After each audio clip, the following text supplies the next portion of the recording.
로 폭행하는 한국 남편의 영상을 보신 분들이 꽤 많으실 겁니다. 워낙 충격적이었고요.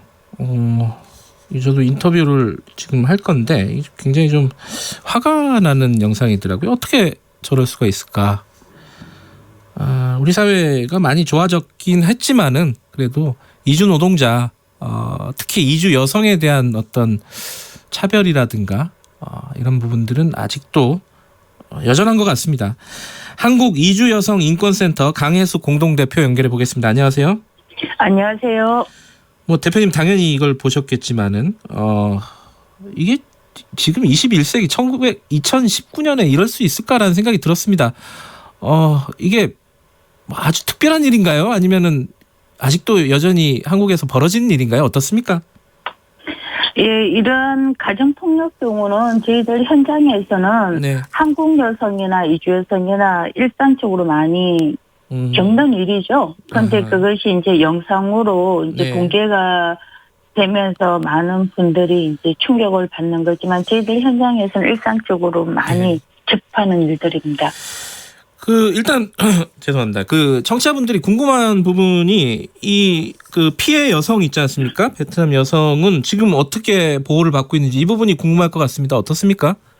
예, 뭐 현재 언론에 보도된 것 이상으로 제가 말씀드리기는 조금 힘든데요. 네네. 예, 현재 병원에서 안전하게 가해자와 격리되어서 치료를 받고 있는 상태입니다. 막 갈비뼈가 부러졌다 뭐 이런 보도도 있었는데 건강은 어떤가 걱정이 됩니다. 예, 영상에서도 보여지다시피 네. 이제 뺨을 때리다가 옆구리 갈비뼈 있는 쪽을 집중적으로 때리는 장면이 있죠. 네. 예, 갈비뼈가 많이 손상이 되어서 지금 조금 상처가 깊은 편입니다. 아, 그래요. 또 제일 끔찍했던 부분이 옆에 아주 이제 갓 걸어 다니는 아들 걔가 걱정이 많이 돼요. 이 옆에서 그 폭력을 계속 지켜봤는데 뭐랄까 충격이나 정신적인 충격이나 이런 부분은 어떻습니까? 일단은 폭력이 발생하면 이제 어린아이든 성인이든 그 상태가 굉장히 공포스럽고 이제 두려운 것이죠. 예, 그리고 이제 그 여성이 겪는 어떤 공포와 두려움도 당연한 것인 거고요. 네. 그런 상황에서. 그리고 이제 아동 심리적으로 보면은 아이들이 가장 불안할 때가 이제 부모가 싸우는 것이라고 하는데 네. 이 싸우는데 이 폭력까지 오고 가는 상황이 오고 가는 게 아니었죠. 일반적으로 맞는 상황에서 네. 그 아이가 느꼈을 어떤 공포와 두려움도 엄청났을 거라고 생각을 합니다. 이게 이주 여성에 대한 폭력 문제 이거는 꽤 오래된 고질적인 문제라고 보이는데 어떤 통계라든가 이게 상황이 얼마나 심각한지 이런 걸 보여줄 수 있는 어떤 것들이 있나요? 예, 지금 저희들이 2007년부터 2019년까지 네. 이제 언론에 이제 크게 보도된 경우에도 남편에 의해서 사망한 여성들이 21명에 해당이 됩니다. 사망이요? 예. 그리고 그런 어떤 그 폭력에 저희들이 너무 이제 분노하고 이런 현실을 개선하고자 네. 2009년도부터 해서 2010년 12년, 14년, 한 근 5년간에 걸쳐서 네. 전국적으로 모여서 이 사망한 이주 여성들에 대한 추모제를 지내기도 했었습니다. 예. 근데 요번에 가해 남성이 경찰에서 진술한 걸 보도를 보면은 폭행 이유가 한국말이 서툴러서가 들어가 있더라고요. 예, 먼저 어떤 이유도 폭력의 이유가 될 수가 없죠. 네네. 예, 보통 이제 국제결혼 가정에 가정 폭력이 불거지면은 흔히 언어와 문화의 차이를 이야기 많이 하는데, 네. 근데 이것은 저는 굉장히 어떤 차별의 문제를 엄폐시키고 있다고 보는데, 네. 예를 들어서 자기 감정 상태에 따라 언제든 상대를 손쉽게 때릴 수 있는 권력의 위치에 있기 때문인 거죠. 예, 그런 권력의 위치에 있게 하는 것은 이 가해자가 남성이라는 남녀의 성별 불평등이 있을 거고요. 네. 그리고 한쪽은 한국인, 그리고 여성은 한국보다 더 가난한 나라의 이주민이라는 이런 불평등의 문제가 있기 때문에 이렇게 너무나도 아이가 있는 옆에서라도 손쉽게 때릴 수 있는 거라고 생각을 합니다. 예. 그런데 이제 어쨌든 간에 어떤 사람이 꼭 우리 한국으로 오는 이주성만이 아니라 우리 한국 사람 외국에 나가도 마찬가지일 텐데 네. 어떤 사람이 살던 국가를 벗어나서 살 때는 대부분 겪는 어려움이 네. 이제 언어 문제와 외로움 아니겠습니까? 네. 예, 그것은 이제 2015년 여성 가족부의 다문화 가족 실태 조사에서도 그렇게 나오고 있는 것이기도 하고요. 네. 이게 아까 말씀하셨듯이 여성이 가정폭력의 희생자, 피해자가 되는 경우들은 뭐 이주 여성과 한국 여성 둘 다 뭐 자주 빈번하게 일어난 일이라고 하셨는데 그래도 이제 이주 여성 같은 경우에는 한국에서 쫓겨날 수 있다 뭐 이런 어떤 불안감 같은 것 때문에 이 경찰에 신고하거나 이런 게 좀 힘들지 않을까라는 생각이 들어요. 제도적으로는 어떻습니까?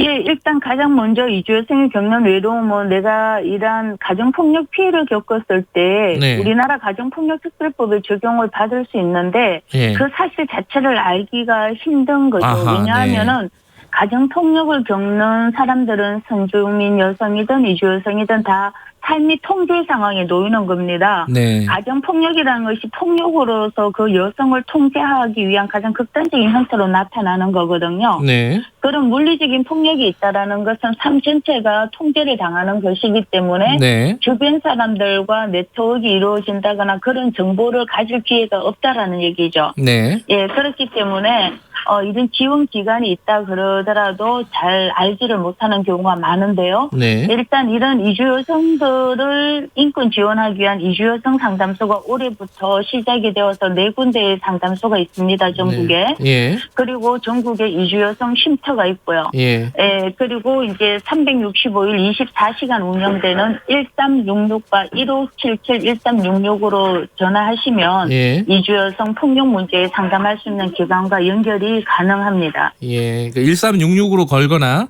1577에 1366으로 걸면은 상담이 가능하다라고 말씀하시는 네. 거고요. 네. 여보세요? 네, 네. 예, 예.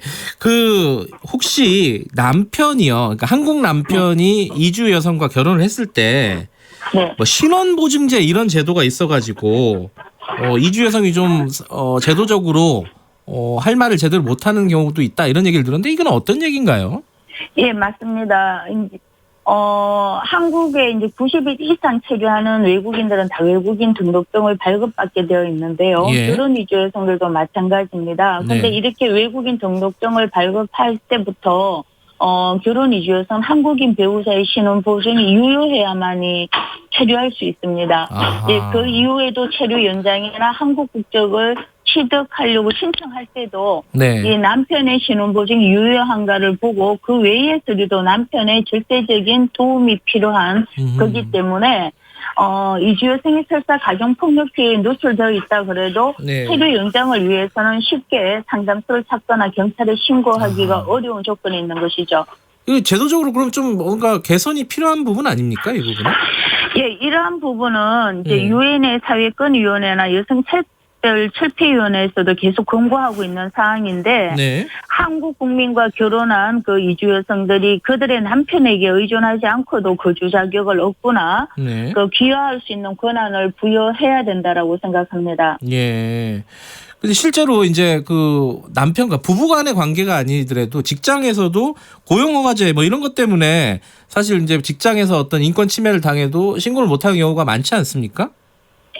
예, 맞습니다. 지금 현재 우리나라에서 이주 노동자와 관련된 정책은 고용허가제도인데 이제 네. 표현에서도 나오지만 고용을 허가하는 것인 겁니다. 네. 그래서 한 개별 이주 노동자가 사업장을 변경하려고 하면 현재의 사업장 고용주의 사인이 필요합니다. 예. 예, 그래서 그 사업장에서 이제 성폭력이나 이런 것이 노출되어 있더라도 네. 사장이 사인을 하지 않으면 사업장 변경을 할 수가 없는 것인 거죠. 네. 예, 그렇기 때문에 지속적인 성폭력이 노출될 수가 있는데 이것이 이제 작년 미투 운동 이후에 네. 예, 성폭력도 사업장 변경 사유가 될 수 있기 때문에 지원 기관을 통해서 변경하실 수 있도록 이제 됐고요. 알겠습니다. 그리고 이제 더 중요한 것은 미등록 이주 여성들입니다. 예. 예, 그 미등록 이주 여성들 같은 경우는 굉장히 이제 출입국 관리 사무소에 네. 신고를 한다든지 이런 어떤 협박을 통해서 네. 지속적으로 성폭력에 노출되어 있기 때문에 네. 미등록일지라도 성폭력에 대해서 안전할 수 있는 장치들이 굉장히 절실한 상태입니다. 알겠습니다. 아까 말씀하신 그 1366 이런 이주여성 성상담소, 이주여성 상담소 여기는 신원보장은 되는 거죠? 신고를 해도 상담을 해도 경찰에서도 제3자가 누가 신고를 하면 당연히 비밀 보장되지만 이제 이주여성 상담소나 이런 건 상담 기관이기 때문에 상담원으로서의 비밀 수칙은 당연한 것입니다. 알겠습니다. 그 고통받고 계신 분이 혹시 이 방송을 들으시면은 전화로 상담을 받으셨으면 좋겠네요. 오늘 말씀 감사합니다. 감사합니다. 한국 이주여성 인권센터 강혜숙 공동대표였고요. 김경래 최강시사 7월 8일 월요일은 여기까지 하겠습니다. 내일 아침 돌아오겠습니다. 하루가 다르게